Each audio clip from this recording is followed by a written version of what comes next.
പ്രിയപ്പെട്ടവരെ, വിശുദ്ധ റമദാൻ അതിവേഗം നീങ്ങിക്കൊണ്ടിരിക്കുകയാണല്ലോ. എത്രത്തോളം മുതലെടുക്കാൻ കഴിയുന്നുണ്ടോ അത്രത്തോളം നമ്മൾ മുതലെടുക്കുക. വിശുദ്ധ ഖുർആൻ പാരായണം കൊണ്ടും മറ്റു ഇബാദത്തുകൾ കൊണ്ടും നിസ്കാരങ്ങൾ കൊണ്ടും തറാവീഹ് കൊണ്ടൊക്കെ പരമാവധി മുതലെടുക്കണം. ഈ സമയം ഒരു കാര്യം ഓർമ്മപ്പെടുത്താനാണ് വന്നത്. ഇന്നമൽ അഅ്മാലു ബിന്നിയ്യാത്ത് വ ഇന്നമാ ലികുല്ലി ഇംറിഇൻ മാ നവ. നിശ്ചയമായും നമ്മുടെ അമലുകൾ അല്ലാഹു തആല സ്വീകരിക്കുന്നത് നമ്മുടെ നിയ്യത്ത് വെച്ചിട്ടാണ്. നിയ്യത്താണ് പ്രധാനം.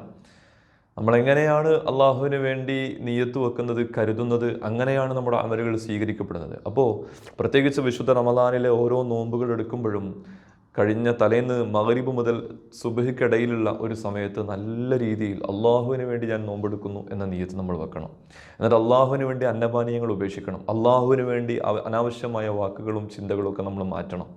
അതോടൊപ്പം ശ്രദ്ധിക്കേണ്ട ഒരു കാര്യം, തറാവീഹിന് വേണ്ടി നമ്മൾ പോകുമ്പോൾ അള്ളാഹുവിന് വേണ്ടി നിന്ന് നിസ്കരിക്കാൻ പോകുന്നു എന്ന നിയ്യത്തായിരിക്കണം നമുക്ക് മനസ്സിലുണ്ടാവേണ്ടത്. ഏറ്റവും പെട്ടെന്ന് തീരുന്ന തറാവീഹ് എവിടെയാണെന്ന് അന്വേഷിച്ച് പോകുന്നതിലല്ല കാര്യം. പിന്നെ ബുദ്ധിമുട്ടിയിട്ട് കുടുങ്ങിയിട്ട് നിസ്കരിക്കുക, ഒരു കടമ നിർവഹിക്കുക എന്നതും ശരിയല്ല. അള്ളാഹുവിന് വേണ്ടി അല്പസമയം, കുറഞ്ഞ സമയം ഒന്ന് നിന്ന് നിസ്കരിച്ച് ഖുർആൻ പാരായണം കേട്ട് ഖുർആൻ ഓതി അതിനിടയിലുള്ള ദിക്റുകളൊക്കെ ചൊല്ലി അവസാനം ദുആ ചെയ്ത് നല്ല റാഹത്തോടെ അള്ളാഹുവുമായി സംസാരിച്ച് സായുജ്യം പൂണ്ടുകൊണ്ട് തിരിച്ചു വരുന്ന ഒരു രീതിയിലായിരിക്കണം തറാവീഹിന് പോകേണ്ടത്. തറാവീഹിന് പോകുമ്പോൾ നിയ്യത്ത് നന്നാക്കണം എന്ന് പ്രത്യേകം ഓർമ്മപ്പെടുത്താൻ വേണ്ടിയിട്ടാണ് ഇപ്പോൾ വന്നത്.